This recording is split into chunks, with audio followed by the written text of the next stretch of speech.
como siempre agradeciendo la convocatoria, la llamada al economista Juan Ramón Rayo. Buenas noches, Juan Ramón. ¿Qué tal? Buenas noches, Rubén. ¿Cómo estás? ¿Todo bien?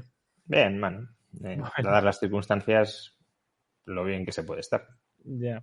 Bueno, Juan Ramón, nada, quería hablar contigo un poquito, comentando con la gente varias cosas, porque, bueno, como supongo que habrás visto, venimos siguiendo lo que está pasando en Ucrania desde hace meses y, bueno, yo he hecho varios análisis en relación a ello, explicando que los motivos fundamentales de todo ello son económicos, ¿no? Y es un poco lo que estaríamos viendo de acuerdo con la respuesta de Estados Unidos, de la Comisión Europea, de Europa.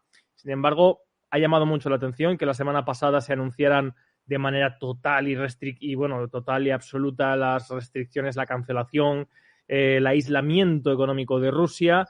Sin embargo, ya estamos viendo algunos movimientos por parte, por ejemplo, de Emmanuel Macron, que ayer dijo que mantenía, sin embargo, el contacto con Rusia. Alemania también ha empezado a decir que bueno, que sí, pero que ya veremos y dejando fuera ciertas cosas. Antes de empezar a hablar tema por tema, ¿a ti cuál es la percepción general que te está dando de todo esto? Bueno, lo primero es que yo de geopolítica no es mi campo, entonces no me atrevo a dar opiniones muy fuertes porque no tengo confianza en la robustez de esas opiniones. ¿Que puede ser un conflicto por motivos económicos? Pues por poder puede ser, pero el hecho de que tenga derivadas económicas, que toda guerra las tiene necesariamente, y esta especialmente, y luego podemos hablar de ello, del tipo alternativo de guerra que de momento se está siguiendo, pues no significa que no significa necesariamente, que igual sí, pero que no lo sé, no estoy en la cabeza de estos señores, no significa necesariamente que las causas sean económicas. Uh-huh. Pueden ser causas, pues, de defensa, pueden ser causas de ideología, pueden ser causas históricas, no lo sé. También se pueden entrecruzar muchas causas distintas y remar unas más en una dirección que en otra. Entonces, ya digo, no me atrevo a decir si hay causas si las causas son fundamentalmente económicas, que ese, por cierto, es un análisis muy marxista. Siempre buscar la realidad material y las fuerzas materiales que hay detrás que condicionan la conciencia y que condicionan la interacción de los seres humanos. Creo que es un análisis que en parte se puede hacer, pero del que tampoco hay que abusar. Sí, bueno, yo no digo que sea simplemente económico, es una cuestión de poder. Es decir, la OTAN para mí ha sido el motor fundamental y el otro día explicaba cómo el 20 de octubre del 21 fue cuando se avisó por primera vez algo que la propia OTAN reconoce en un informe en el 2000, la posibilidad de incluir a Ucrania, en fin, pero eso ya lo tiene la gente en mis análisis, sí, de política y de geopolítica, que sí sería más mi campo. Yo me refería más a cómo ves la perspectiva del desarrollo de lo que hemos visto económicamente en las últimas semanas, ¿no? Es decir, cómo se han comportado las bolsas, cómo se han comportado los gobiernos y el aspecto económico respecto a los anuncios que se han hecho. Si quieres hacer un breve resumen, porque claro, ten en cuenta que aquí la gente muchas veces no sabrá qué es el sistema SWIFT, no sabrá qué implicaciones tiene, no sabrá yo hablo, ¿no? Porque sí que me he informado mucho del tema del gas, que a mí me parece fundamental en este campo, pero me refería más a cómo lo ves tú desde ese punto de vista, más que la explicación de por qué ha pasado todo. O sea, el pasado viernes, hace prácticamente una semana, se anunciaron, bueno, el jueves y el viernes por la mañana las conocimos íntegramente, la primera ronda de sanciones económicas de Estados Unidos y posteriormente de la Unión Europea contra Rusia, también de Reino Unido. Esa primera tanda de sanciones yo la califiqué de teatrillo porque realmente no tenían mucha sustancia detrás. Es verdad que sí que hacían algún daño, no digo que no, pero básicamente lo que hacían era que Rusia nos podía seguir vendiendo el petróleo y el gas, no le permitíamos directamente gastar ese gastar ese dinero que cobraba por la venta de petróleo y gas, de modo que al final, pues, ante lo que estábamos era ante una especie de ahorro forzoso en dólares o en euros. Yo te sigo comprando, no te dejo de momento que lo gastes, pero bueno, como tienes unas reservas gigantescas del Banco Central ruso de 650.000 millones de dólares, pues tampoco necesitas gastar específicamente lo que te estoy pagando ahora. Puedes echar mano de la hucha que tienes ahí acumulada. Y si en el futuro, claro, se levantan las sanciones, pues todo lo que has guardado ya lo puedes sacar y ya lo puedes gastar, ¿no? Entonces, bueno, eran sancioncillas y así lo percibieron, creo yo, los mercados. El viernes pasado la bolsa subió, el petróleo bajó, el petróleo cerró la semana pasada por debajo del nivel previo a la invasión de Ucrania y ya digo, no sé si es que los aliados, bueno, la OTAN, estaban pensando en que Ucrania iba a caer rápido y que por tanto tampoco, bueno, pues si ya damos por perdida a Ucrania y Putin la va a conquistar, pues para qué vamos a hacernos daño a nosotros haciéndole daño a Rusia si esto no va a servir para nada más. No sé qué, pero el fin de semana algo cambió. Porque el sábado, a las pocas horas de anunciar la primera tanda de sanciones, se anunciaron otras nuevas, que sí, estas sí, eran mucho más duras que las anteriores. Hombre, la cancelación perdón que te interrumpa, Juan Ramón, la cancelación del Nord Stream 2 que se anunció antes de la invasión es un golpe devastador a Rusia. De hecho, la empresa constructora está planteándose la quiebra, sí. Sí, no, a ver, es un golpe, sin duda, es un golpe y a Europa, que ahora tendrá que comprar el gas a Estados Unidos, que vale un 40% más caro con buques metaneros, ¿no? Sí, bueno, o puede construir otros gasoductos e importarlo desde otras partes, pero sí. Aunque eso es un golpe más a los beneficios futuros que puede tener Rusia de habernos vendido el gas. Es decir, no es que Rusia deje de vendernos gas por no certificar Nord Stream 2, simplemente es que la perspectiva de futuro era que íbamos a tener unas relaciones comerciales en materia energética más intensas y eso es lo que se cercena.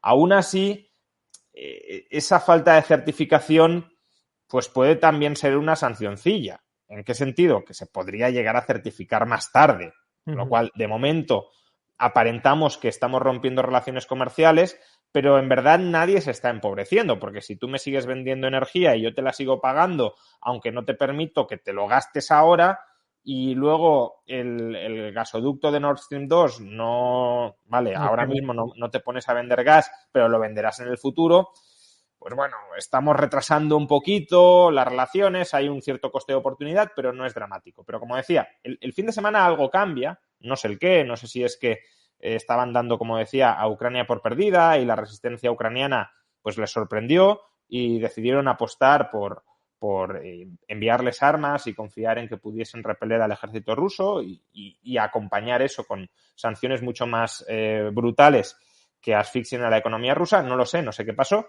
pero ahí sí se aprobaron sanciones que son duras. Básicamente se aprobaron dos sanciones. Por un lado, la exclusión del sistema SWIFT de parte de los bancos rusos, nos anunciaron que bancos, y para algunos esto era la opción nuclear, ¿no? Una medida durísima. Yo en mi canal ya dije que no era una medida tan dura y que además teníamos que conocer los detalles. ¿Por qué? Pues porque probablemente habría bancos, bueno, ellos mismos lo decían, en el comunicado avisaban de algunos bancos rusos, no todos. Por lo tanto, habría bancos rusos que no estarían excluidos del SWIFT. Y luego también se barajó la opción de que algunas transacciones de los bancos excluidos se pudiesen seguir realizando a través del sistema SWIFT. Con lo cual, a ver, aunque se hubiese excluido a todos... Para que la gente que no lo entienda, ¿qué sería el sistema? ¿Cómo le explicarías a la gente que no tiene ni idea de banca ni de nada qué es el sistema SWIFT? Bueno, es un sistema a través del cual los bancos se comunican. No es un sistema para enviar pagos, es un sistema para comunicar los pagos. Esto es importante. Los bancos, los pagos se envían por otros circuitos que además están bastante más controlados por los estados porque dependen en buena medida de los bancos centrales. Pero, claro, si yo... Sí. ¿Perdona? Que sería lo que conecta la red financiera a nivel mundial, ¿no? O sea, SWIFT ni siquiera eso. SWIFT es simplemente una especie de chat interno entre bancos para comunicarse. Yo te he enviado esta cantidad de dinero y el otro le contesta, vale, certifico que la he recibido. Porque claro, si no, esto es caótico, ¿no? Tú recibes dinero que no sabes de quién es, el otro lo envía, no tiene ninguna garantía de que el otro lo ha recibido y de que por tanto lo tiene y de que tú por tanto ya has cumplido con tu obligación, que es entregárselo, etcétera, ¿no? Entonces, sin certificación, es una forma de certificar, si lo creemos, las transacciones sin certificación no se desarrollan transacciones. Ahora, hay otras formas de certificar transacciones. No hace falta hacerlo a través del sistema SWIFT. Las transacciones entre bancos se pueden certificar con una llamada de teléfono o con un fax, si alguien lo sigue utilizando. Es menos operativo, ¿no? Hoy en Es día. más, primero que ya está estandarizado el SWIFT. La pregunta que te hago es porque al final en ese sistema, que la gente supongo no entenderá, porque pensará que es lo que tú has dicho antes, ¿no? Transacción, perderían las dos partes. Es un poco lo que avisó ayer un poco el ministro de Economía alemán. Es decir, el sistema SWIFT beneficia a las dos partes, al que envía y al que recibe. Sí, claro, si no hay relación, si no hay claro. intercambio. Entonces, si tú te comercial. desconectas del sistema ruso, ¿eso qué impacto puede tener para lo que se desconecta del sistema ruso? A ver, si por desconectar al sistema bancario ruso del sistema SWIFT se dejaran de poder efectuar cobros y pagos, obviamente sería un impacto gigantesco. ¿Por qué? Porque si yo no te puedo pagar, no te puedo comprar, no te voy a comprar nada, o sea, tú no me vas a vender nada si no te puedo pagar, ¿vale? Entonces, si la desconexión del SWIFT implicara que se dejan de poder enviar y recibir pagos, en ese caso, claro que el impacto sería brutal. Ahora, como he dicho, el SWIFT simplemente es una herramienta de comunicación entre bancos. Y por tanto, si los bancos tienen otras formas de comunicarse, no hace falta que recurran al SWIFT. ¿Que pueden ser menos operativas? Sí. ¿Que pueden dificultar mucho la vida en el día a día de muchas pequeñas transacciones? Sí. Pero las grandes transacciones económicas, si ambos bancos quieren, se pueden seguir realizando. Es decir, oye, que aquí te llega un pago de 100 millones de dólares. A ver, que esto se puede certificar, incluso se podría enviar a alguien expresamente, un notario a certificar la transacción si hiciera falta. Sería más caro, más lento, pero se podría hacer. Además, si solo expulsas aparte de la banca rusa del sistema SWIFT, pues los bancos expulsados se comunican con los bancos no expulsados y los no expulsados se comunican con los bancos europeos. O si expulsas a toda la banca rusa del sistema SWIFT, los bancos rusos se comunican con los chinos y los chinos, a través de la red SWIFT, se comunican con el resto de bancos europeos. Por tanto, bueno, eso es el número de cuenta, pero el SWIFT es un sistema de comunicación entre bancos por el cual un banco se reconoce frente a otro y, por tanto, un banco sabe que es otro el que le está hablando y no cualquiera de todos los demás, ¿no? Entonces, claro, yo ya dije que esto pues tampoco era... A ver, que sí, que todo es complicar la vida y demás, pero que no es una bomba nuclear. Eso no es una bomba nuclear.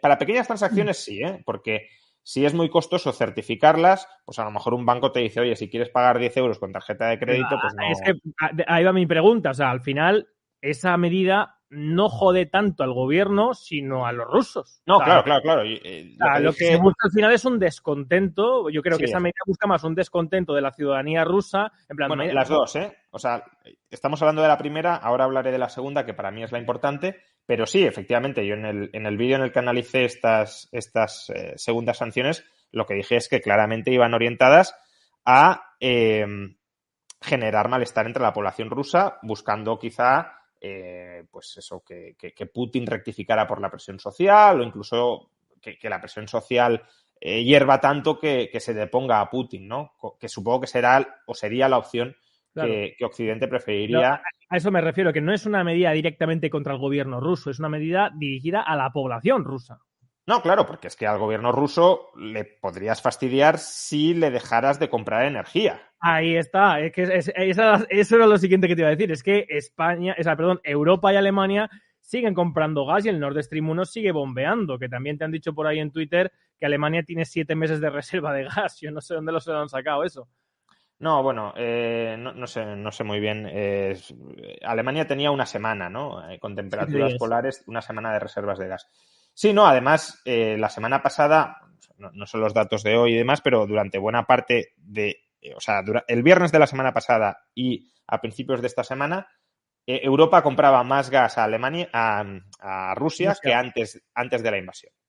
Es decir, no es que las compras de gas se hayan reducido, sino que se han incrementado. Pero bueno, entonces, la exclusión del SWIFT puede ser una medida para fastidiar a la población, pero no previsiblemente para dificultarle la vida o para dejar de financiar al gobierno ruso con la compra de energía. Ahora bien, sí hay una segunda medida que para mí era la importante, y que es sin duda la que hace más daño, que también va dirigida a fastidiar a la población, como ahora explicaré, pero desde luego al gobierno ruso esta sí La le hace mucho congelación. daño. ¿El? La ¿Perdón? congelación de los activos, digo. Eso es, la congelación de los activos extranjeros que tiene el Banco Central de Rusia. Ahí lo jodes, sí. Eso, para entendernos, es la hucha o la reserva que tenía Putin para financiar la guerra si lo aíslan financieramente, ¿no? Si a ti te cortan las alas por todas partes, si no puedes vender gas, si no puedes vender petróleo, si no puedes hacer nada, pues claro, te cierran el grifo de la financiación. Pero si tú tienes una hucha de 640.000 millones, el equivalente de dólares, pues hombre, ahí puedes seguir tirando bastante tiempo financiando la guerra sin que sea crítico que te hayan cerrado el grifo de compras de energía, ¿no? Uh-huh. Entonces, esta opción sí es una opción para mí nuclear, ¿no? Porque además tiene implicaciones a largo plazo, ¿no? De hecho, el vídeo que he publicado hoy versa justamente sobre eso, ¿no? Sobre las implicaciones que esto tiene a largo plazo sobre el sistema monetario. Si quieres, luego hablamos de eso. Pero... Sí. Y de desarrollo de la propia Rusia. De hecho, ya ha dicho Biden que el objetivo, lo dijo el otro día, es mermar un 50% el desarrollo de Rusia en el siglo XXI. Y supongo que sí, bueno, pero eso será el conjunto el deseo del conjunto de las medidas, ¿no? Pero de esta específica, uh-huh. Esta medida de la congelación, que es una expropiación temporal de los activos del Banco Central de Rusia, tiene pues dos efectos. Por un lado, quitarle financiación a Putin. Por otro lado, dificultar que el Banco Central ruso pueda estabilizar el rublo. El rublo es la moneda de Rusia y, en una guerra, el bando que pues está endeudando más o que está gastando más para financiar la guerra, en este caso obviamente Rusia, porque de momento la OTAN pues sí está dando armas, está dando cierta asistencia financiera a Ucrania, pero no está movilizando ni el ejército a gran escala ni nada. Por tanto, la repercusión financiera que tiene esta guerra en Occidente es muy limitada. En Rusia no. Con lo cual, en cualquier guerra, el bando que gasta mucho, si son los dos, pues los dos, tiende a sufrir una depreciación de su divisa, tiende a tener inflación interna. Entonces, que Rusia iba a experimentar fragilidad en el rublo era algo muy previsible. De hecho, en la guerra de Crimea, cuando invade y conquista Crimea, el rublo se deprecia un 50%. Sí. Y no se ha recuperado desde entonces. Entonces, que iba a haber una depreciación del rublo era probable. Ahora, si el Banco Central de Rusia tiene 640.000 millones de dólares, puede utilizar ese dinero para evitar que el rublo se deprecie mucho. Con lo cual, si tú le congelas buena parte de esos activos y, por tanto, el Banco Central de Rusia ya no puede utilizarlos para estabilizar el rublo, ¿qué va a pasar con el rublo? Que se va a desplomar. ¿Cómo se ha desplomado? Es verdad que se ha desplomado menos de lo que algunos anticipaban, pero también porque Putin ha adoptado contramedidas. Por ejemplo, ha obligado a las multinacionales rusas, energéticas sobre todo, que reinviertan el 80% de sus ingresos en comprar rublos para estabilizar su precio, ¿no? Uh-huh. Entre otras medidas. Ha subido los tipos de interés al 20%. Eso es una auténtica barbaridad que asfixia la economía, pero que de alguna manera contribuye a mantener el rublo, que no a se vea mantener el valor del rublo, efectivamente. A que la gente no huya del rublo, porque si me pagan un 20% de interés por tener un depósito en rublos, pues me lo pienso al menos. Sí, y también ha implementado una medida también que es una especie de corralito, ¿no? Que tú no puedes sacar más de 10.000 dólares de rublos al mes o a la semana, una cosa así. Sí, efectivamente ha dificultado la conversión de activos extranjeros en moneda extranjera, ¿no? De activos que tienen extranjeros en Rusia en moneda extranjera. Entonces, esta medida, como digo, empobrece a Putin, pero empobrece también a la población, porque si a ti el rublo, tu moneda, se te cae, no puedes importar de otros países, o si importas será a un precio mucho más alto. Y además, claro, si combinas la expectativa de depreciación del rublo, el rublo se va a hundir, con las microdificultades que puede suponer la exclusión del sistema SWIFT, que por cierto no lo hemos dicho antes, pero no es operativa hasta el 26 de marzo, es decir, que de momento todavía nada. Claro, yo me pongo en la piel de un ruso y digo, a ver, no me van a dejar pagar con tarjeta. El rublo se va a hundir. ¿Qué voy a hacer al día siguiente? Pues me voy al banco, saco todos los rublos que pueda y con esos billetes a ver si puedo comprar en alguna parte dólares, euros, joyas, ¿no? Oro, sí, sí. Oro, para intentar mantener el poder adquisitivo. Y ahí el temor, que de hecho era, yo creo, un deseo de parte de, no sé, de los eurodiputados, por ejemplo, era generar una crisis financiera en Rusia, un corralito bancario en Rusia, que todavía no es descartable. De momento no ha estallado del todo, pero la situación es de enorme fragilidad. De hecho, la bolsa rusa sigue cerrada, por ejemplo, y por tanto puede terminar sucediendo. Uh-huh. Otra cosa que te quería comentar es respecto a este primer marco, ¿no?, de sanciones. Bueno, eso, digamos, ya lo hemos tratado, que no son sanciones de pega. No es como quitar... Las del fin de semana no, desde luego. Digo las del SWIFT y la del congelación de activos, que son las dos principales que... Pero hay otra fundamental... El SWIFT medio, pero la de congelación de activos sí es muy dura. Es bastante dura, sí, bastante, por no decir. Para mí la más grave que podría adoptar en este aspecto. Sí, además es un precedente, bueno, ya veremos las consecuencias, pero que yo sepa, nunca se había expropiado los activos en moneda extranjera de un banco central. Se le puede haber expropiado el oro si lo tiene depositado en otras partes. Por ejemplo, al Banco Central de Venezuela se le expropió. El oro lo tiene depositado en Londres. Como el gobierno británico reconoce a Guaidó como presidente de Venezuela, pues no le deja a Maduro sacar el oro supuestamente el oro de Venezuela del país. Pero no me consta que si un banco central tenía dólares o tenía euros, se le haya dicho, usted eso no lo puede tocar porque yo soy el que emito los dólares y el que emito los euros y no le dejo que lo toque. Uh-huh.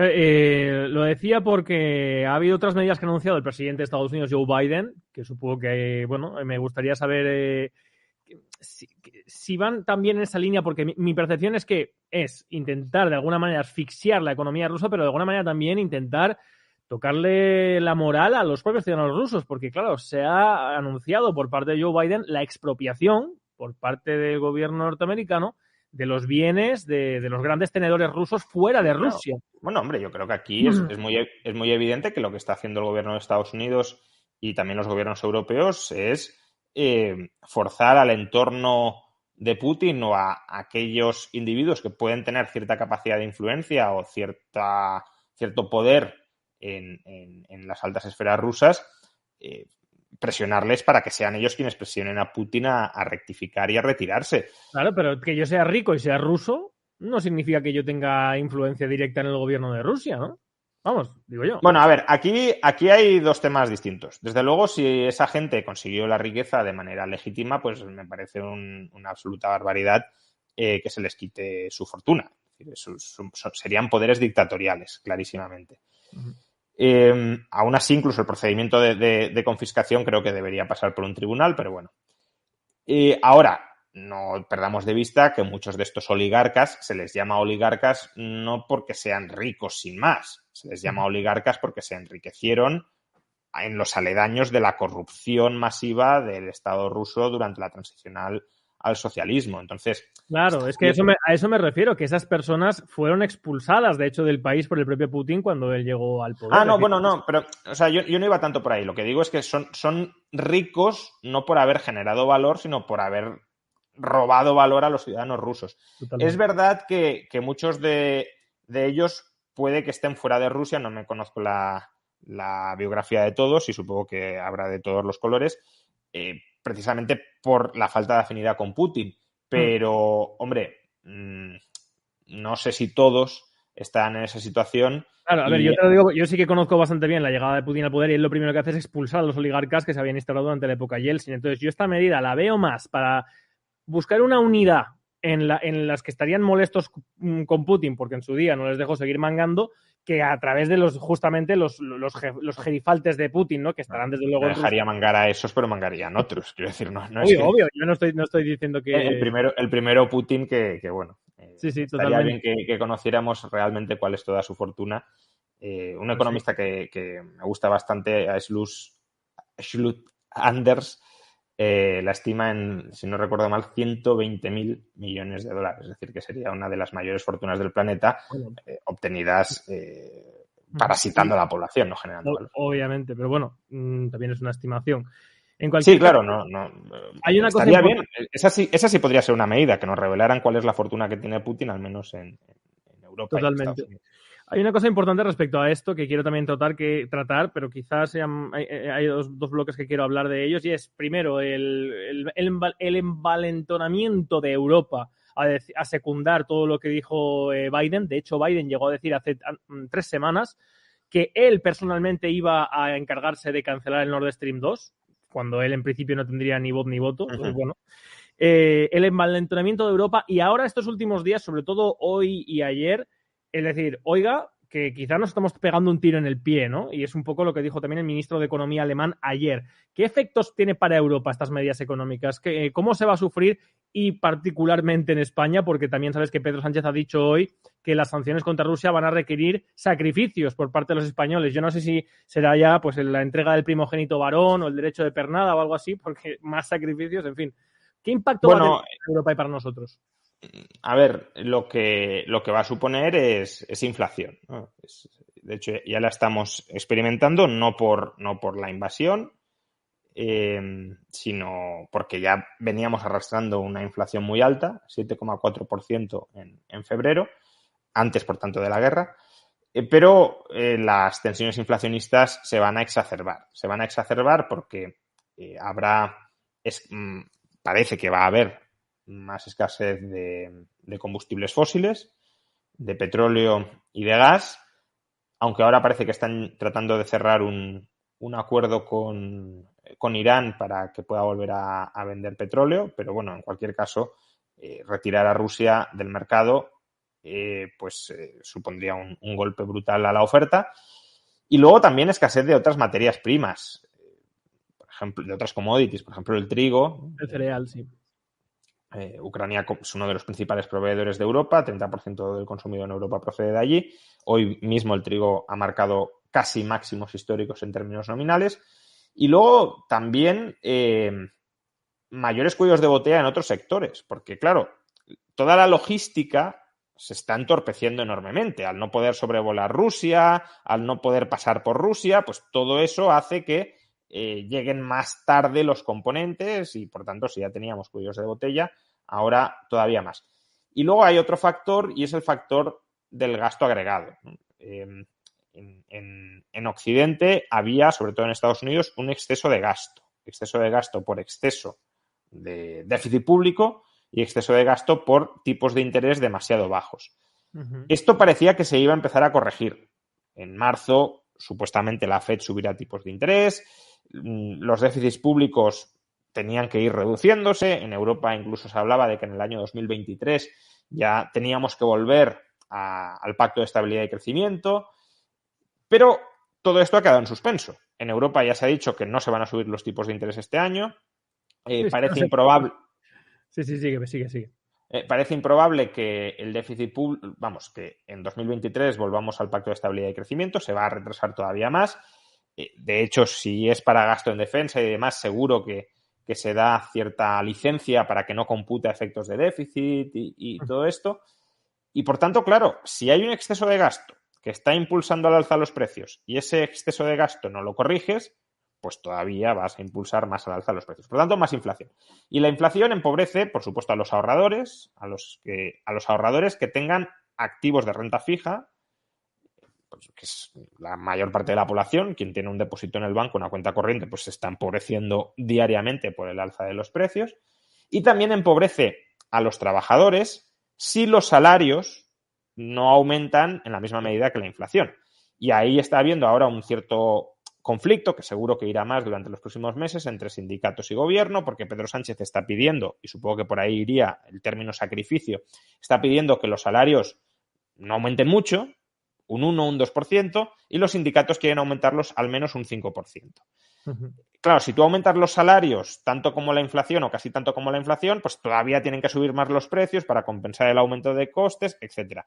Y por eso Pedro Sánchez dice que no suban los salarios, no sea que entremos en una espiral precios-salarios. Pero claro, si no suben los salarios, y todo lo que compro sube un 7% de precio, es como si me hubiesen recortado el salario un 7%. Claro. Te has adelantado un poco a la parte siguiente, que es en concreto en España, ¿no? Porque, bueno, me acuerdo, en nuestra última conversación aquí en mi canal hace 3 meses, hablamos justamente de esto, ¿no? Que si, bueno, sin tener en cuenta el tema de la guerra, pero dijimos, como el Banco Central Europeo en marzo suba los tipos de interés como va a hacer la FED, España no puede hacer frente a ello. Entonces puede que eso haya influenciado esa decisión, ¿no? De no aumentar los tipos en el Banco Central Europeo. Pero en concreto en España, ahora me respondes esta primera parte, pero en concreto en España, nosotros no estábamos en temas de inflación como para empezar a echar cohetes. Quiero decir que puede que... Sí, estaba disparada, claro. Eso digo que bueno, salvo algunos economistas como el señor Garzón, Eduardo Garzón, que cree que imprimir dinero soluciona todo, puede que la guerra en Ucrania y las sanciones sean un punto de inflexión para la economía española respecto a quedarse estancada en la posición que vivíamos, que era bastante precaria. A ver, no sé cuán... O sea, obviamente, primero, la economía española es muy dependiente energéticamente, eso tengámoslo presente. Somos muy dependientes no solo del gas, sino también del petróleo. No producimos petróleo, eso es evidente, pero es que además nuestro sistema de transporte de mercancías es un sistema de transporte de mercancías por carretera. No tenemos red ferroviaria de transporte de mercancías, sí de personas, pero no de mercancías. O de barco sí tenemos bastante. Sí, pero obviamente para la distribución interior, pues ahí no te sirve, ¿no? Es decir, para el comercio internacional bien, pero para la distribución interna no te sirve. Y entonces importamos mucho petróleo precisamente para esto, ¿no? Entonces, que el barril de petróleo se encarezca nos hace un roto gigantesco. Nos hace un roto enorme. No sé si... no quiero dar las cifras mal, pero no sé si era que por cada $10 del barril de petróleo el déficit comercial aumentaba en 6.000 millones. Bueno, algo así, algo de ese orden. Yo creo que todo el mundo que nos está viendo que haya ido a llenar el depósito, como yo ayer, podrá entender lo que estás diciendo, porque estamos ya en unos precios desorbitados. Sí, no, pero que va más allá de la familia que vaya a llenar el depósito y que obviamente pues te empobrezcas. Es que se paraliza la economía, es a lo que me refiero. O los márgenes, mejor dicho, de las empresas se contraen mucho y por tanto o subes precios o no puedes funcionar. Pero claro, si subimos precios, pues todavía más inflación y todavía se acelera más todo este proceso, ¿no? Entonces, no sé hasta qué punto lo que estamos viviendo va a tener un impacto, o sea, que va a tener un impacto importante sin duda, pero no sé hasta qué punto ese impacto importante va a impedir que la economía española crezca y por tanto se estanque. Teníamos una dinámica de crecimiento de en torno al 5% del PIB, básicamente porque todavía estábamos rebotando de la pandemia y porque además hay un déficit público que está impulsando de manera probablemente artificial el crecimiento y el gobierno va a gastar los fondos europeos que a largo plazo pueden tener una influencia nula, pero a corto plazo obviamente generan actividad y sí, todo eso genera dinámicas de expansión del PIB. Que sea expansión sana y demás es otro tema, pero que a corto plazo lo expande, sí. Ahora, como es obvio, el conflicto con Ucrania, la guerra en Ucrania, pues nos va a impactar negativamente y vamos a crecer menos de lo que inicialmente se esperaba que fuéramos a crecer. ¿Que eso significa estancamiento? Pues no lo sé. Y creo que además todavía es pronto para vaticinar nada similar, porque también depende de cuánto dure esto. No es lo mismo que en un mes esto haya terminado como que se enquiste este conflicto un año. Antes de pasar a lo siguiente quería preguntarte, dice por aquí Boyk, ¿es Bitcoin una alternativa real para Rusia? Ya sabes que las criptomonedas siempre están en la mente de la gente en Internet. A ver, el problema de Bitcoin, o bueno, en general de los criptoactivos, pero también de Bitcoin, es que claro, para que eso te constituya una reserva de liquidez, que es lo que quiere Putin, el valor de ese activo tiene que ser relativamente estable. Porque, claro, no sé, imaginad vosotros que tenéis ahorros para gastarlos en caso de emergencias. Y esos ahorros cada día pues tienen un precio distinto. Pues como te llegue la emergencia en un momento en el que eso esté muy barato, pues no vas a poder hacer frente a la emergencia con ese ahorro porque se habrá depreciado. Bitcoin yo creo que es una muy interesante forma de proteger tu patrimonio en largos periodos de tiempo. Si no tienes prisa para liquidarlo, pues oye, te esperas a que esté a buen precio y ahí lo vendes. Pero a lo mejor has de esperar 2 meses, 3 meses, medio año, pero bueno, es una forma de tener tu patrimonio que no te van a quitar, que no te van a robar. Pero no es muy fácil de vender instantáneamente. Por eso, claro, los bancos centrales, tener Bitcoin, no digo que no puedan tenerlo, pero que no es una panacea para disponer de una reserva de liquidez. Porque es que si Bitcoin te coge en un momento en el que el precio está bajo, pues es lo mismo que si se tuviese depreciado el rublo pues un 80%. El problema es el mismo. Hombre, yo creo que un Estado que además están prácticamente en guerra, como de Rusia, ponerse ahora a depender de una criptomoneda prácticamente es suicida, o sea, sino una locura. No, bueno, aparte que lo lógico sería que ya tuviese reservas de Bitcoin si quisiera hacer esto. Ahora va a ser complicado incluso comprar Bitcoins porque hay un cierto cerco financiero a Rusia, ¿no? Sí, eso me refería a eso, a como me han congelado, tiro las criptomonedas. Yo lo veo bastante improbable.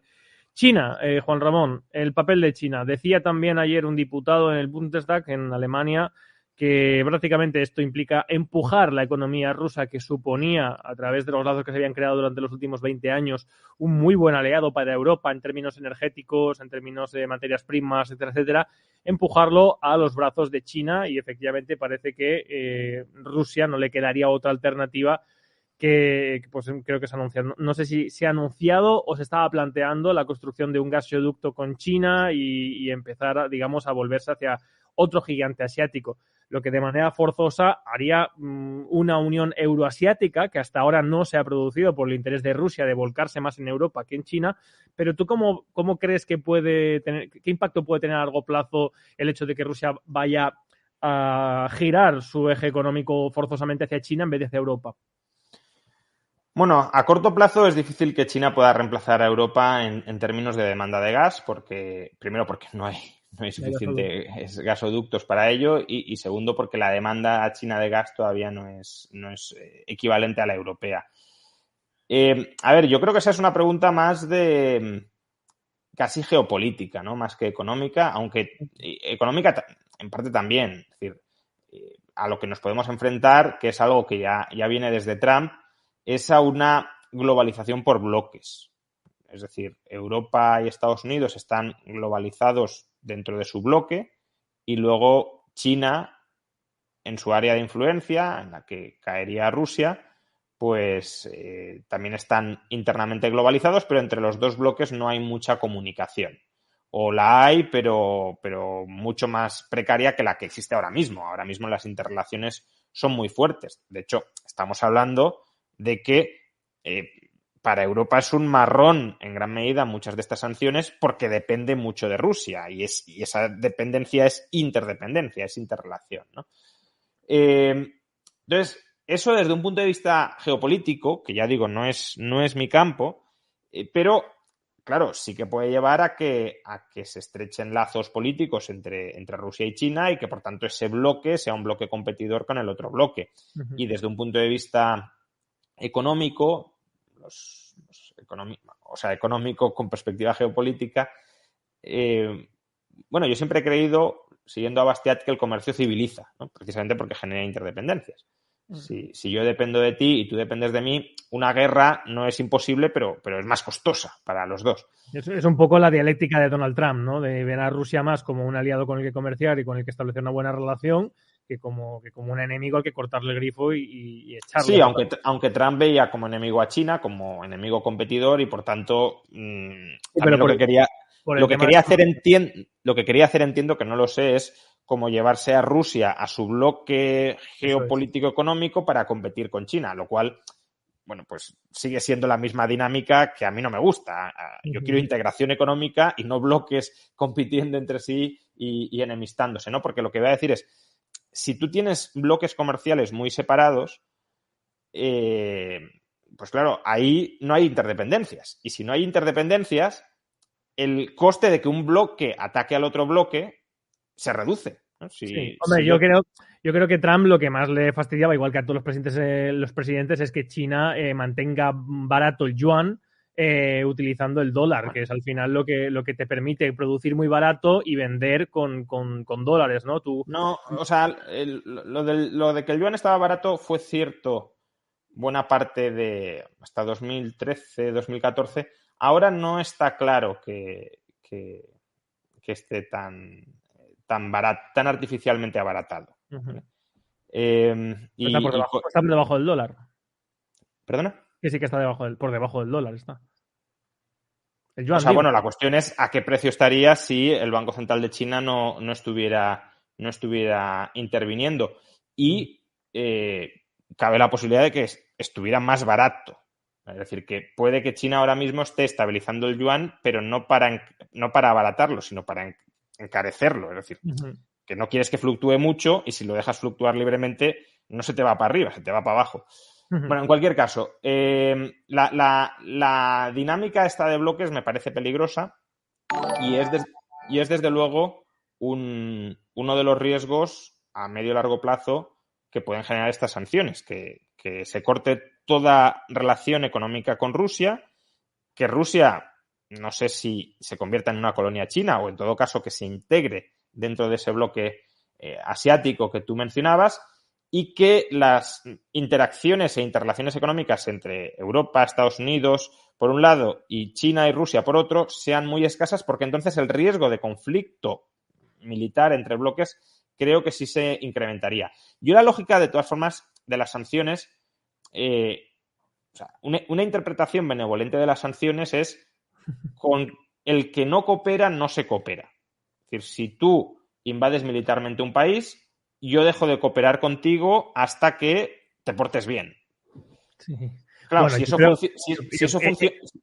Sí, perdona, Juan Ramón. No, digo que si eso funcionara, pues sería una alternativa mejor a la guerra abierta, evidentemente, es menos dañino. Ahora, si no funciona, pues no solo es que nos empobreceremos a corto plazo todos, es que a largo plazo se puede desglobalizar el mundo y una desglobalización, en cierto modo, abarata el conflicto. Pues yo creo que es bastante benevolente, porque desde luego yo creo que aquí sí que hay grandes ganadores, por ejemplo, y es con el último bloque con el que antes de, si queréis ir dejando algunas preguntas por Superchat para Juan Ramón, las comentaremos en la parte final del directo, pero el último bloque para mí es el tema clave de todo el conflicto y es el tema energético. Has apuntado tú muy bien que en Europa y en concreto en España la economía depende muchísimo de la energía y en Europa en general del gas, por las decisiones políticas que tomó en su momento Alemania y la interdependencia y la venta que tiene con Austria, Polonia, etcétera, etcétera. De hecho, hace un par de meses se amenazó con el tema del gran apagón, ¿no? Que si no llegaba suficiente gas, no había reservas, eso no podía hacer funcionar las centrales, se iba a haber apagón, tal. ¿Qué supondrá en general? ¿Qué supondrá? No que supondría ya, ¿eh? ¿Qué va a suponer lo que se ha anunciado? Que es que lo que preveíamos que es que se duplicara la obtención de gas por parte de Rusia a un buen precio, en contratos de 30 años, a que tengamos que hacerlo por buques metaneros vía Estados Unidos, que es un 40% más caro. ¿Qué impacto va a tener en toda la economía? Porque, claro, la Primera Guerra Fría tuvo desde el inicio, digamos, el Plan Marshall, ¿no? La reconstrucción de Europa con dólares, pero ahora no veo Plan Marshall. Lo que veo es, no, yo voy a ser tu proveedor. Lo digo desde el punto de vista de Estados Unidos, ¿eh? Bueno, yo no sé si Estados Unidos tiene por qué ser proveedor. Quiero decir, Europa tiene alternativas y las quiere aprovechar. Y cuando digo alternativas no me refiero a lo típico de renovables y nucleares, que sí, por supuesto, pero la demanda de gas no es solo para generar electricidad. La electricidad es una parte, relativamente pequeña del consumo energético total de cualquier país. La demanda de gas es tanto para los hogares como para la industria. Más o menos es 1/3 de la demanda de gas es hogares, otro tercio es industria y otro tercio es sistema eléctrico. La cuestión es, vale, sí, la parte del sistema eléctrico quizá se puede solventar a través de renovables y sobre todo, si no queremos gas, de nucleares o incluso renovables que permitan el almacenamiento, es otro debate, pero los otros 2/3 de consumo de gas y el crecimiento, ¿no? Porque eso no son cuantías estáticas, sino que conforme crece la economía, pues obviamente necesitas más energía. pues esos 2/3, ¿cómo se los puede reemplazar si no vienen de Rusia?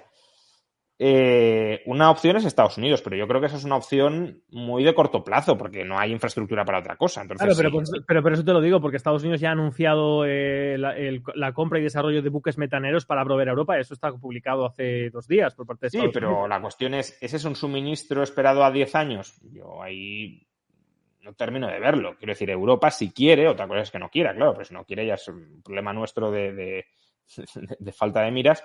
Tiene alternativas incluso para suministrarse gas. Europa puede conectarse con otras regiones para obtener gas. De hecho, España no está conectada con Rusia. Uh-huh.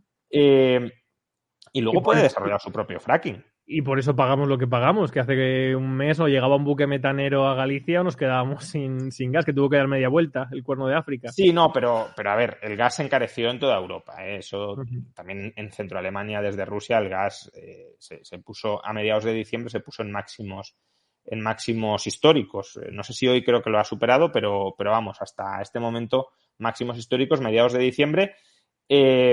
Se especulaba que porque Putin no estaba suministrando suficiente gas, también porque el segundo gasoducto de España estaba cerrado, pero bueno, que era un fenómeno general en Europa. Y ahí fue cuando empezaron a llegar el gas licuado, que a España le sirve porque tiene regasificadoras, pero a Alemania no le sirve. Esto no lo olvidemos. Es decir, Alemania hoy por hoy no puede sustituir, por muchos barcos que lleguen, no puede sustituir la demanda, el consumo de gas de Rusia por estos buques. ¿Por qué? No, Porque se lo puede comprar a Francia. Francia sí que tiene capacidad para ello, ¿no? Pero, bueno, ahora mismo no tengo en la cabeza la conexión de gasoductos, pero creo que el problema fundamental es que Alemania no está bien conectada por gasoductos con ningún país que tenga regasificadoras. Uh-huh. Con lo cual, o construyes infraestructura en forma de gasoductos o construyes regasificadoras en Alemania, que es lo que han anunciado que van a hacer.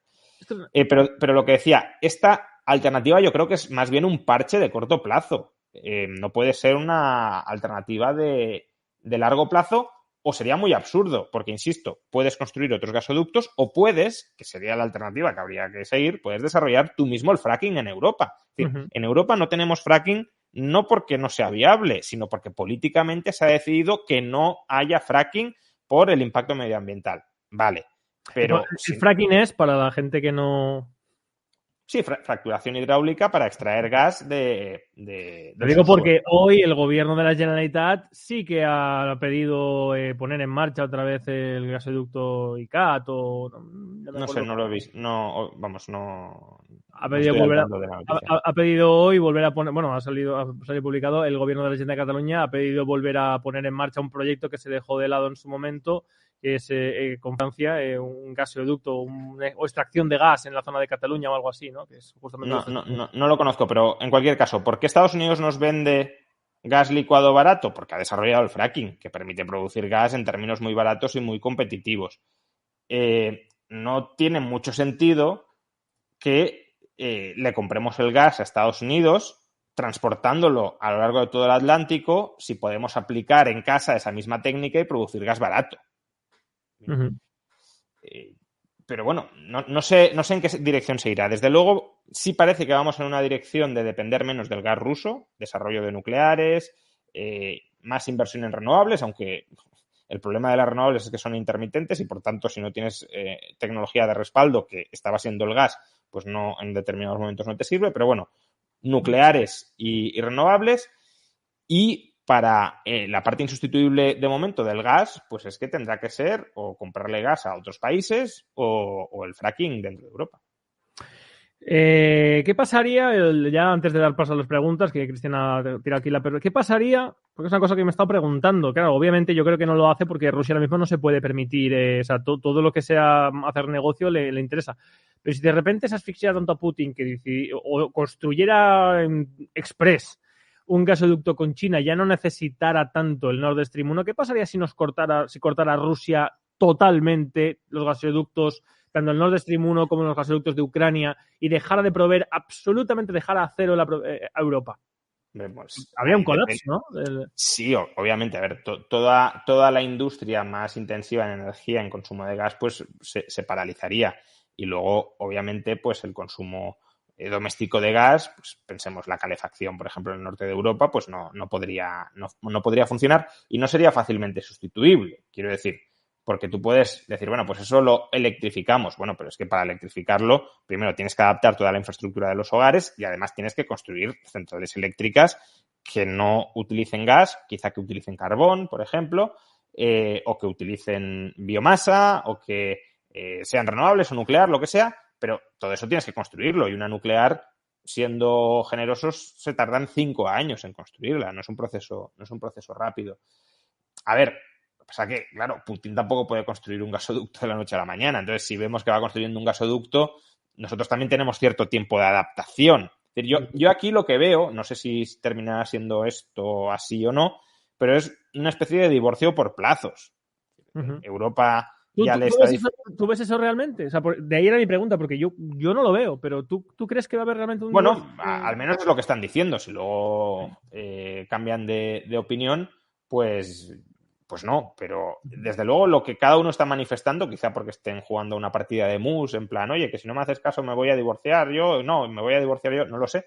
Pero lo que están diciendo es, oye, vamos a depender cada vez menos de tu gas, nos vamos a ir buscando la vida para no comprarte el gas, y el otro lo que está diciendo es, me voy a ir buscando la vida para vendérselo a otro. Es una especie de divorcio a plazos. Es verdad que claro, si Putin da marcha atrás o si Europa en algún momento acepta el statu quo de la ocupación de Ucrania por parte de Rusia, pues eso podría cambiar. Eso no lo sé, pero también es verdad que la opinión pública europea ahora mismo está muy opuesta, por motivos obvios, a la invasión de Ucrania por parte de Rusia. Entonces, los políticos tampoco tienen total autonomía como para aceptar eso si tienen a la población en contra. Cuestión distinta es, ¿la población seguirá en contra si tenemos una inflación del 12%, si la energía está por las nubes, etcétera? Pues ahí ya no lo sé, pero al menos hoy por hoy creo que es muy complicado que los políticos europeos se planteen siquiera retirar las sanciones para legitimar un statu quo potencial de ocupación de Ucrania por parte de Putin. Ahora quedarían como cagancho en Almagro, pero yo sí creo no, que... pero incluso, no por eso, sino porque la población no se lo permitiría, saldría a las calles y les presionaría para que hicieran... Exacto, de cara a la población, no recaer a ellos mismos. ¿No? 24 horas antes diciendo que Putin es un asesino y hay que cortar con él, y al día siguiente... Pero sí está habiendo ciertos movimientos, por ejemplo, algo histórico, el rearme de Alemania. Ahora sí, claro, por eso. Diciendo, y va un poco en la primera pregunta de la ronda de preguntas. Tenemos, le he dicho a Juan Ramón, 10 minutos, así que una hora, así que nos quedan 10 minutos. Cristian Márquez dice, en caso de que Europa fuese independiente de la OTAN, ¿qué beneficios o perjuicios económicos tendría con el resto del mundo? Bueno, eso es un poco lo que apuntaba ya hace 3 o 4 meses con el pacto AUKUS, con el rearme el otro día de Alemania, y creo que es un poco, para mí, eso Juan Ramón tiene una opinión distinta, supongo, en la esperanza de lo que pueda pasar de todo esto.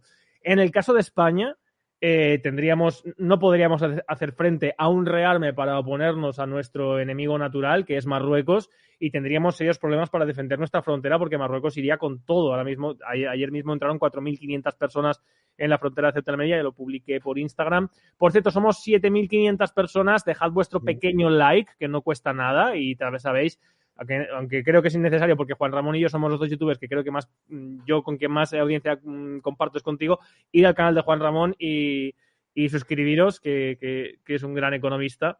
Juan Ramón, ¿cómo lo verías tú, la salida económica? No sé si entiendo muy bien la pregunta. ¿Es qué beneficios tendríamos si nos saliéramos de la OTAN? Beneficios y perjuicios, pregunta.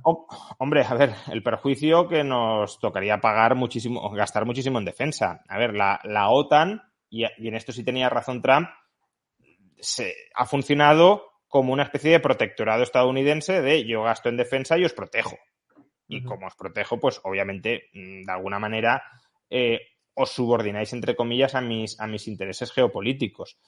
Claro, si nos salimos de la OTAN, pues salimos del paraguas y de la dependencia, al menos formal, de la protección estadounidense, pero, claro, estamos a la intemperie y por tanto, cualquiera potencialmente nos podría atacar, y el ejército español pues es un ejército totalmente infradotado. Es decir, España es el país que menos gasta de Europa en defensa, Recordemos las declaraciones de Pedro Sánchez diciendo que él cerraría el Ministerio de Defensa. A ver qué vas a decir, Juan Ramón, que cada vez que digo eso la gente viene, ¿cómo el ejército español es la hostia? ¿Cómo te atreves a decir eso? O sea, que... O sea, a ver, una cosa es que... No, que no pasa nada, que yo estoy de acuerdo no, con lo que vas a decir, ¿eh? o sea, y no lo sé, pero una cosa es que a lo mejor los soldados tienen una alta cualificación y sean muy, muy bravos, no lo sé, no conozco los detalles, pero es imposible que estén bien dotados porque es que no se gasta en defensa. Entonces, si no se gasta en defensa, pues a lo mejor el personal será muy bueno, pero no tendrán infraestructura adecuada para librar sostenidamente ninguna guerra. Entonces, eso habría que cambiarlo. En parte, claro, lo que está diciendo Alemania y lo que se está extendiendo, también España, ¿no? Sí. Pedro Sánchez ha anunciado un incremento, ya veremos de cuánto, del presupuesto en defensa, es, bueno, como parece que hay más tensiones bélicas en el mundo, vamos a cumplir con el pacto que teníamos por ser miembros de la OTAN de gastar el 2% en defensa y vamos a incrementar nuestro presupuesto. Vamos a dejar de vivir de rentas. Pero es que si estuviéramos fuera de la OTAN no tendríamos que gastar el 2, tendríamos que gastar el 5, el 6 o el 7, que es lo que gasta Rusia. Es lo que gasta Rusia, por cierto. Entonces, claro, 4 o 5 puntos más de PIB, de gasto público en defensa, pues eso es... O impuestos mucho más salvajes.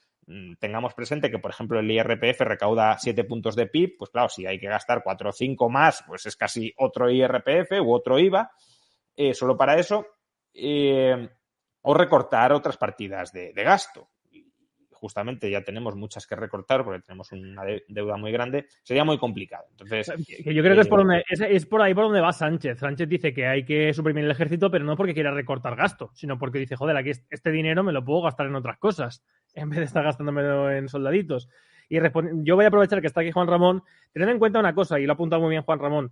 Para que España tuviera que tener un ejército independiente para proteger sus intereses, tendría que gastar eso entre el 5 y el 8%. Yo creo que al ser la frontera de Europa, puede que más. Juan Ramón, ¿qué pasaría si lo tuviéramos que destinar 100.000 millones más anuales o necesitamos 100.000 millones más anuales? Yo eso lo veo muy, muy inviable. A ver, 100.000 millones de euros es casi, no llega, pero es casi lo que gastamos en pensiones. Entonces, es una cantidad... No, son 25, sí, serían 50.000 millones, ¿no? En el caso ¿El qué, perdona? El incremento, digamos, en el presupuesto sería con unos 50.000. Bueno, depende. Si hablas de un incremento de 8 puntos, que bueno, eso lo llevaría a 9 puntos de PIB, eso quizás sí sea excesivo, pero bueno, 8 puntos de PIB sí son casi 100.000 millones. Si hablamos de 5 o 6 puntos, pues estaríamos de 60.000, 70.000, pero aún así es una barbaridad. Es decir, es algo muy difícilmente manejable porque lo que decía, el IRPF está recaudando 80.000, 85.000 millones y claro, no vas a crear otro IRPF aparte del que ya tenemos. Pues no lo veo muy, muy factible. Sería jugárnosla a que no gastaremos más del 2,5% en defensa y que nadie nos invadirá. Pero claro, eso pues es una decisión que te puede salir barata si nadie te invade, pero carísima si alguien te invade. Pues sí, yo creo, frente a esto, que es más probable que Alemania y Francia tomen esa decisión que España. España no se puede permitir salir de la OTAN, es lo que quería responder con esta pequeña charla.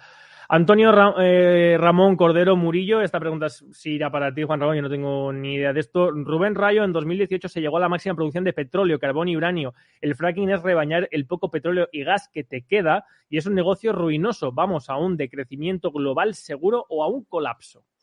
¿Tú lo ves bueno, así? Yo creo que se exagera bastante este problema porque, aunque es verdad que la eficiencia energética se te puede reducir, si es verdad que vamos a una reducción de la producción global de energía, que tampoco es algo tan seguro, es algo que se ha pronosticado muchas veces y siempre que se ha pronosticado hasta ahora se ha fallado, pero aún así tú puedes ir hacia economías que consuman menos energía. Es que esa es la parte que muchas veces no se entiende. Es decir, que el consumo de energía no es constante por unidad de PIB.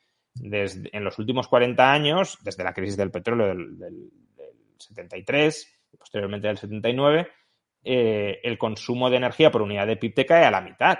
Entonces, si tú tienes procesos productivos más eficientes que consuman menos energía por unidad de producto, aunque te caiga la energía total, puedes generar ya no la misma riqueza que ahora, sino más. No digo que vaya a pasar eso, pero es perfectamente factible que pase y, de hecho, en los últimos 40 años ha pasado. De ahí que pronosticar el colapso por el mero hecho de que la producción total de energía decrezca, pues es muy aventurado. Sí, aparte que hay tiempo de sobra para buscar alternativas, yo creo. Sí, bueno, lo que dice esta gente es que, claro, te la estás jugando y que quizá no haya esas alternativas. Sí, esa es una posibilidad, claro, pero no es una necesidad, es una posibilidad. Z-Gamer dice, con la subida de precios en España, el aumento del coste energético y la subida de impuestos, ¿qué medidas pueden tomar para no ahogarse a los ciudadanos? Sois los grandes en una buena por vuestra labor. Pues también le voy a dejar a Juan Ramón que responda a esta pregunta. A ver, es que esto, si nos empobrecemos, nos empobrecemos. Es que ahí no hay mucho que hacer, no hay fórmulas mágicas. Si el país en general se vuelve mucho más pobre, pues entendamos que en términos generales prácticamente todos nos empobreceremos. Que igual hay alguno que se salva y que vive mejor, vale, pero eso de decir, no, pues somos entre todos más pobres, pero a ver si le podemos endilgar ese empobrecimiento a otro. Es que no hay otro. Yeah. O sea, una cosa es si hay un shock que afecta a los ganaderos, por ejemplo, pues sí, podemos redistribuir las pérdidas de los ganaderos al resto de la sociedad, que no digo que haya que hacerlo, pero pongo el ejemplo, para que los ganaderos no se empobrezcan. ¿Por qué? Pues porque así se empobrece, en lugar de que unos pocos se empobrezcan mucho, unos muchos se empobrecen un poquitín y esos pocos no lo notan.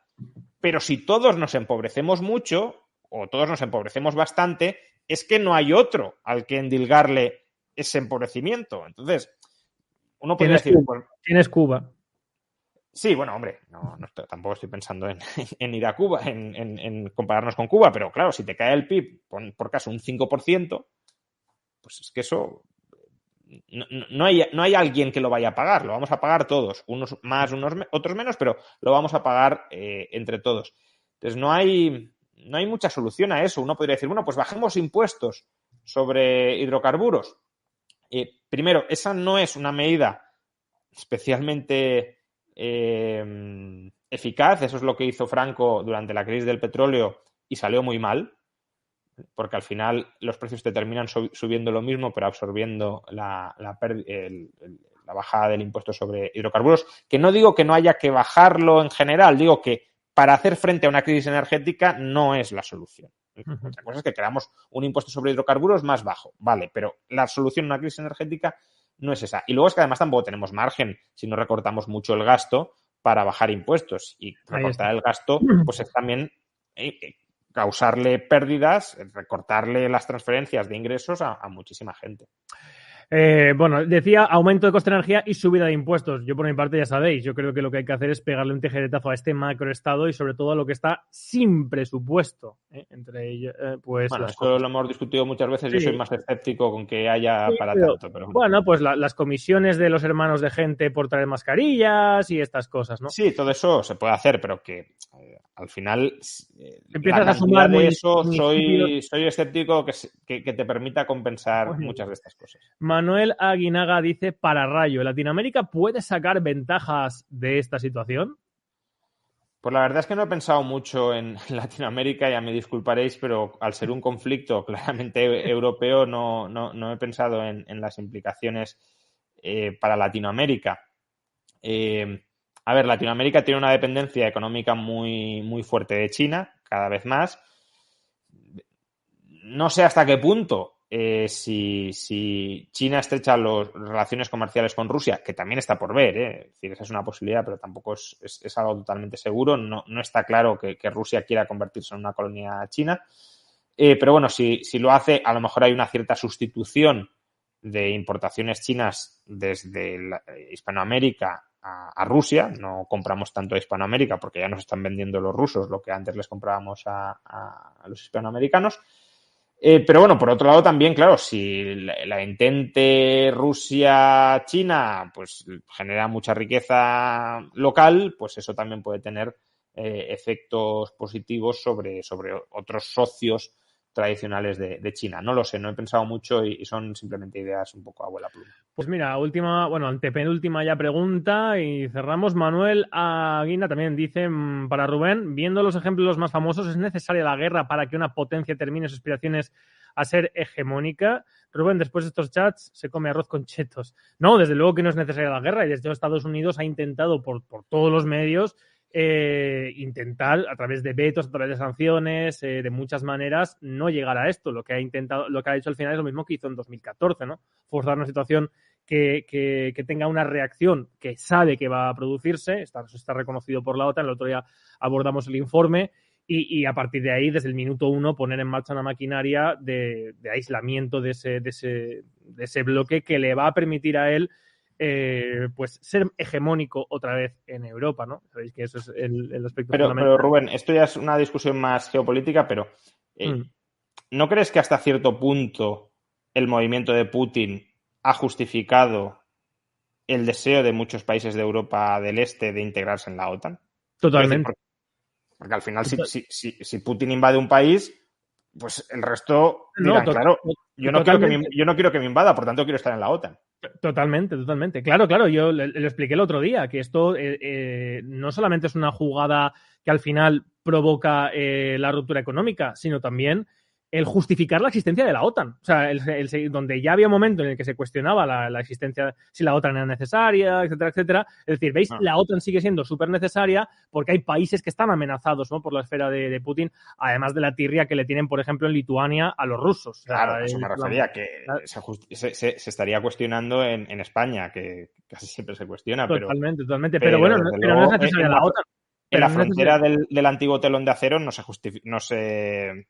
No, pero también. Sí. No, porque ahí sí que entienden o temen más el imperialismo tradicional ruso y lo ven como una potencial amenaza. Totalmente, pero ten en cuenta también que si no existiera la OTAN no habría pretexto para ningún tipo de invasión.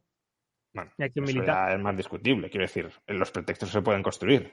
Bueno, se pueden construir, pero cualquier movimiento que ha habido hasta ahora, como Georgia, Crimea, siempre ha sido con el pretexto de la OTAN, y además Putin pidió la inclusión en la OTAN en el año 2000. Sí, pero que eso es como decir, en Cuba, si no hubiera embargo, no habría ninguna justificación para mantener el socialismo. Te buscarías otra justificación. Si el propósito es ese, que yo no sé si no estamos en la cabeza de Putin, pero si Putin tiene una mentalidad verdaderamente imperialista, que no lo sé, desde luego que haya invadido Ucrania no rema en contra de esa tesis, pero si tuviera una mentalidad imperialista, se construye el mismo el pretexto, aunque no haya OTAN, diría, pues hay contrainsurgencia, terrorismo, lo invado para pacificar y desnazificar. Entonces, totalmente, Juan Ramón, pero lo que sí que va en contra de esa tesis es el modo en que invade Ucrania, y sobre todo el hecho de que después de anexionarse Crimea en 2014 no lo hiciera ya.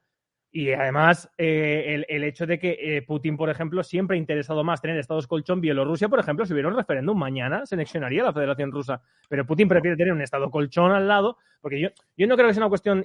Putin es un nacionalista. No estoy defendiendo a Putin, una vez más lo tengo que decir. Es un nacionalista y él lo que busca es lo mismo que quería Pedro el Grande, es decir, comerciar con Europa, tener a Europa al lado para poder ser hegemónico él económicamente con Europa, los tratos con Europa, que eso puede llevar a otras cosas también muy malas. Y eso es lo que Estados Unidos no quiere perder después de haber perdido su hegemonía en Oriente Medio. Por lo menos lo que hacemos muchas veces. Pero que hay que entender que una población no quiera ser un estado vasallo de Rusia. Totalmente, claro. Yo ahí ni entro, vamos. No, digo, pero que el hecho de que Ucrania o Polonia o Hungría o los países bálticos se pudieran llegar a convertir en una Bielorrusia, entiendo que a muchos sectores de su población les cause desazón y digan, yo no quiero ir hacia ahí. Totalmente, por supuesto, pero por eso lo que está pidiendo Putin no es, aunque lo intentó ya en su momento, en 2014, y le salió mal, un gobierno titán, sino está pidiendo neutralidad. Es decir, que ni sea de la OTAN, ni sea un gobierno de tal. No estoy defendiendo, pero quiero decir que yo creo que la manera en la que se han desarrollado las cosas va en contra de la tesis imperialista. Yo lo que decía Rubén es que ¿cómo le puedes pedir neutralidad? O sea, que a lo mejor podía tener sentido pedirle neutralidad cuando no has invadido un país, pero cuando ya has invadido un país, los otros, ¿qué neutralidad ni qué leches? Yo quiero aliarme con aquellos que me pueden proteger frente a la invasión. Claro, Juan Ramón, pero por eso es importantísimo tener en cuenta la cronología de los hechos. Es que Putin lleva pidiendo esto antes de la invasión. O sea, desde hace 2 meses lleva diciendo que esto empieza con el momento en el que la OTAN, repito, Estados Unidos dicen el 19 de octubre, la reunión de la OTAN era el 20, un día antes de la reunión, que se plantea la inclusión de la OTAN de Ucrania en la OTAN. Entonces, y en el momento en el que empiezan, oiga, nos dijeron que esto iba a ser terreno neutral, no sé cuántos. Pero ¿no crees que esa pudo ser una primera justificación de cara a la galería? Porque yo después a Putin no le he escuchado esa justificación. El discurso público que dio fue tenemos que entrar a pacificar la región, tenemos que entrar a desnazificar, fue un error que Rusia o la URSS fuera cediendo territorios, necesitamos nuestra área de influencia tradicional. ¿A qué discurso te refieres? ¿Pero a qué discurso te refieres? ¿Al del 21 de febrero? ¿Al del lunes pasado? El previo a la invasión. ¿Al discurso a la nación? Sí.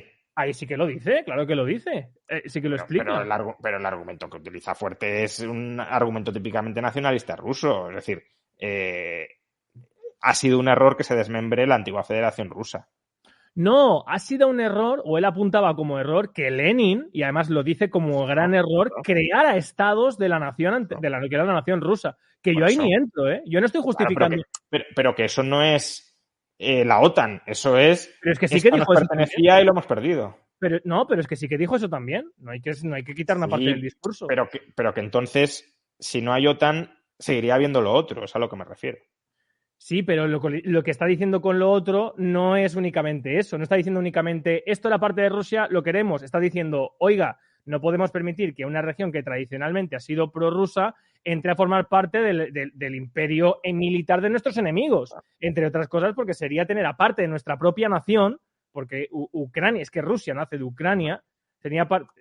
Bueno, eso es historia, Juan Ramón. Sí, pero que. Y también España nace del Imperio Romano y también nace de Al-Ándalus. No tiene nada que ver, no tiene nada que ver. No, pero quiero decir que al final toda nación en algún momento surge de políticamente frente a otras naciones, ¿no? Y entonces, si actualmente los ucranianos no quieren estar integrados en Rusia, que hace un siglo lo estuvieran, pues es algo bastante poco relevante desde un punto de vista político. Pero no se pide eso. Es que no se está pidiendo la entrada. No, pero lo que sí se... Si se estuviera pidiendo la inclusión... Pero se pide una soberanía fragmentada, una soberanía a medias, porque si Ucrania soberanamente quiere integrarse en la OTAN o en la Unión Europea, ahí Putin, ¿qué tiene que decir? A él le puede molestar, pero decir, no, si te integras, te invado... Oye, claro, pero es lo mismo que si, por ejemplo, de repente México o Cuba quisieran entrar en el Tratado de Protección Colectiva, de Seguridad Colectiva de Rusia, que es lo que casi desarrolla el cataclismo mundial en el año 62. De hecho, Estados Unidos le dijo literalmente al embajador Dobrynin que o llegaban a un pacto o daban o ya podían ir dándole brillo a los misiles, porque no iban a permitir de ninguna manera que hubiera misiles nucleares en Cuba. ¿Lo entendemos entonces y no lo entendemos ahora? Es una cosa que sabes que está fuera de la ley. Es una cuestión de las reglas de poder de la política. Y yo no estoy diciendo que sean buenas. Estoy diciendo que la política funciona así. Sí, claro, puede funcionar así, pero yo entiendo perfectamente a los ucranianos que no quieran ser invadidos y que quieran tejer relaciones con la Unión Europea o con la OTAN y que digan, este señor, ¿por qué me tiene que mandar a mí si este señor ni siquiera es presidente? O sea, es discutible que sea presidente legítimo de su país, pero desde luego del mío no lo es. Entonces... Sí, pero luego la política funciona así, funciona con matonismo. Pero por esa parte también hay muchos ucranianos que sí que están a favor de la integración en Rusia y sí que están muchos a favor de la intervención de Rusia, porque, por ejemplo, en Donetsk, Lugansk, hoy en día, bueno, mañana haré un vídeo sobre cómo, en fin, otra cosa que no tiene nada que ver, pero desde luego, desde el punto de vista jurídico, que es lo que tú estás diciendo, yo estoy totalmente de acuerdo con lo que estás diciendo, pero es que eso no tiene nada que ver con las reglas de juego de la política. Bueno, pero es que yo ahí vería bien, por ejemplo, un referéndum de secesión, por si hay alguna región que sea especialmente prorrusa, que se pueda separar y se pueda integrar en Rusia. Ahora invado todo el país, que mayoritariamente no parece que sea prorruso, y no me lo quedo, sino coloco un gobierno afín, títere, neutral, en contra de las preferencias mayoritarias de la población, pues eso no me parece en absoluto justificable. No, pero es que otra vez, es que eso no es lo que está pidiendo ahora mismo Rusia. Eso es lo que yo creo que quería hacer Rusia y quiere hacer Rusia si puede. Pero lo que está intentando negociar, no con Ucrania, el pobre señor Zelensky, sino con Estados Unidos, es la neutralidad. Es decir, que simplemente... Sí, pero la neutralidad es una decisión también pactada de la población. Sí, pero que si la población no quiere ser neutral... No es una decisión que pacte la población de la misma manera que la inclusión en la OTAN no dependió de la población española. Sí, pero Rubén, imagínate que se hace un referéndum para entrar en la OTAN o en la Unión Europea y sale que sí. Ahí Putin, ¿qué tiene que decir? No, pero si no es una cuestión de que tenga que decir, puede decir, pues hará lo que ha hecho. Sí, No tiene claro, nada que ver con eso. y será criticable. Sí, claro. Pero si es que yo no estoy entrando en esa esfera de criticable o de bueno o de malo. No, claro, tú estás explicando dinámicas de poder, ¿vale? Uh-huh. Pero Y estoy diciendo que yo entiendo la acción que ha tomado Putin y que decirla. Lo que quiero decir con ello es que decir que Putin ha hecho esto por imperialismo me parece totalmente absurdo y que no tiene nada que ver con la realidad. pero tú mismo Es decir, dices porque quiera expandir la Federación Rusa. No tiene sentido. Pues no lo sé. Es que no lo sé, pero Pues es bueno. quiero decir, tú mismo estás diciendo que quiere un gobierno neutral. Eso en parte es... Lo que quiere es garantizar que la OTAN no se expanda como le pasó con Letonia, Lituania o Estonia, también a Ucrania, que es un país clave económicamente para Rusia. Es decir, que no esté en manos de su enemigo. Sino que... Eso se parece... O sea, no es un imperialismo, si lo quieres, de sometimiento absoluto, pero es un imperialismo de sometimiento parcial. Yo no te dejo tejer tus propias alianzas internacionales. A mí me encanta que pase esto, pero la gente dirá, venga, va, avanzando un poco. No, a mí me encanta. Aparte que yo por eso te he dicho que cuando quieras tienes la paella aquí invitado. Mario Franco, y con eso te despedimos. Dice, para Rubén no, porque si no, esto lo respondo yo. Pero es que Juan Ramón me ha dicho una hora y estábamos aquí. Sí, y un ejército europeo asociado a OTAN pero independiente. Lo mismo, esto también sería más geopolítico. Bueno, pues Juan Ramón, no te molesto más, me quedo yo aquí con la gente respondiendo preguntas. Oye, muchísimas gracias por haber estado aquí, nada, 1 hora y cuarto. Sé que tienes el tiempo medido y cuando quieras, sabes que aquí tienes tu casa. Y a ver cuándo hacemos otro debate sobre estas cuestiones de derecho, política. Yo encantadísimo, ¿vale? A ver cuándo se pueda. Venga, bueno, un fuerte abrazo. Un abrazo. Nada, hasta pronto.